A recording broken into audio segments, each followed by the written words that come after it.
काजी शुजाउद्दीन मोहम्मद नजमुद्दीन। मैं इयत्ता 10वीं का छात्र। मेरे विद्यालय का नाम है बाल विद्या मंदिर हाई स्कूल प्रबंध। आपके सामने विषय प्रस्तुत करता हूँ, संविधान की धार, मर्यादाओं को हो आधार। मानवीय गरिमा का सम्मान है, आपसी बंधुता में देश महान है। मानवीय गरिमा का सम्मान है, आपसी बंधुता में देश महान है। मानसिक आजादी हो हर व्यक्ति में, मानसिक आजादी हो हर व्यक्ति में। मेरे भारत का ऐसा संविधान है, मेरे भारत का ऐसा संविधान है। मित्रों, इस विषय पर चर्चा करने से पहले, इस विषय पर बोलने से पहले हमें यह जान लेना जरूरी है कि संविधान का मतलब क्या है। तो संविधान का मतलब है कि देश के नियमों, उपनियमों का एक ऐसा लिखित दस्तावेज होता है जिसके अनुसार सरकार का संचालन किया जाता है। इसी का मतलब संविधान होता है। मित्रों, भारत का संविधान हमें बोलने की आजादी, अपने विचार व्यक्त करने की आजादी, संस्था स्थापन करने की आजादी, व्यवसाय डालने की आजादी, कारोबार डालने की आजादी, और यह अनुच्छेद 19 में नमूद किया गया है। और यही संविधान की धार है और इससे ही मिलता मर्यादाओं को आधार है। मित्रों, भारत का संविधान देश का सबसे आदर्श संविधान माना जाता है।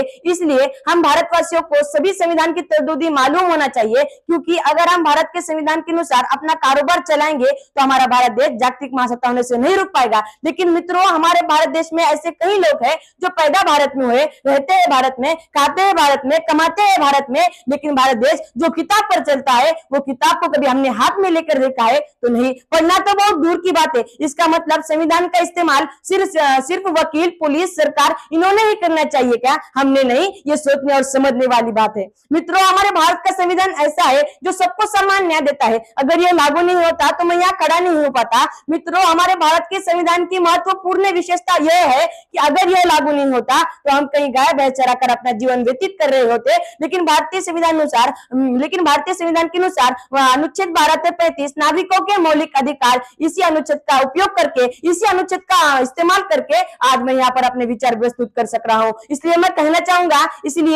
चाहूंगा कि ना, आप जय श्री राम कहे, आप जय हनुमान कहे, आप जय भीम कहे, आप जय श्री राम कहे, आप जय हनुमान कहे, आप जय भीम कहे, क्योंकि ये बोलने का हक, क्योंकि ये बोलने का स्वतंत्र तुम्हें भारतीय संविधान देता है। इसलिए हम कभी कभी जय संविधान कहे, इसलिए हम कभी कभी जय संविधान कहे। मित्रों, हमारे भारत के देशवासी कहते हैं कि यह किताब पढ़ने से, वह किताब पढ़ने से हमारे जीवन में खुशी आती है, हमारे जीवन के समस्याओं का हल हमें मिलता है और हमारे जीवन में मानवता मजबूत होती है। लेकिन मित्रों, मुझे तो नहीं पता यह किताब पढ़ने से, वह किताब पढ़ने से हमारे जीवन में खुशी आएगी, हमारे जीवन की समस्याओं का हल हमें मिलेगा और हमारे जीवन में मानवता मजबूत होगी। लेकिन मित्रों, अगर हम संविधान का बार बार पाठ करते हैं तो हमारे जीवन में खुशियां भी आएगी, हमारे जीवन की समस्याओं का हल भी हमें मिलेगा और हमारे जीवन में मानवता मजबूत होगी। मित्रों, युवक ये देश का रीढ़ होता है। इसलिए मैं भारत के युवकों से एक विनती करना चाहूंगा कि आप भारत देश के संविधान की गरिमा संभाल कर रखें। और जाते जाते इतना ही कहूंगा कि किनारों का मूल्य समझने के लिए तुम्हें उसके करीब जाना होगा। किनारों का मूल्य समझने के लिए तुम्हें उसके करीब जाना होगा। पानी का महत्व समझने के लिए तुम्हें कठिनाइयों से गुजरना होगा। पानी का महत्व समझने के लिए तुम्हें कठिनाइयों से गुजरना होगा। और अगर आपको संविधान का महत्व जानना है तो तुम्हें डॉक्टर बाबा साहेब अम्बेडकर के आदर्श को लेना होगा, तो तुम्हें डॉक्टर बाबा साहेब अम्बेडकर के आदर्श को लेना होगा। तो दिल से शुक्रिया।